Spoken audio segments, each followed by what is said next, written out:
Welcome to the Slop Temple. We pray this video helps.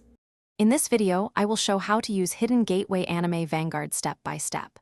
Start by locating the Hidden Gateway card and confirm your deck meets activation requirements. Learn the exact phase and timing window where the gateway effect triggers and how to announce activation clearly. Practice sequencing the gateway with other abilities to avoid priority conflicts. These habits make your plays smooth and reduce timing errors in real matches. Begin by revealing the Hidden Gateway card at the specified timing while verbally declaring the activation. Check for any costs or sacrifices required and pay them before resolving effects one by one in the proper order. Keep card positions obvious to both players and restate outcomes to prevent disputes. Review common rulings related to replacements and continuous effects so you can react correctly in mid-combo situations with confidence and clarity. If you're finding this guide helpful, please subscribe and like to support more content.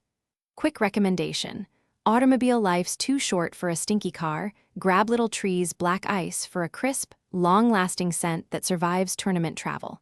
It's a small comfort after intense duels, and it makes car rides home more pleasant.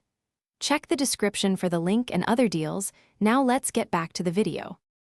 Watch closely for common missteps like trying to activate the gateway without meeting costs or during the wrong phase. Practice proper chaining so you do not inadvertently block other triggers or create illegal game states. If an opponent responds, pause and reassess the resolution order before proceeding. Keep calm, explain intentions aloud, and use casual practice matches to internalize timing and interactions so you can execute gateway plays with consistent accuracy. Thanks for watching. Consider subscribing if we helped you.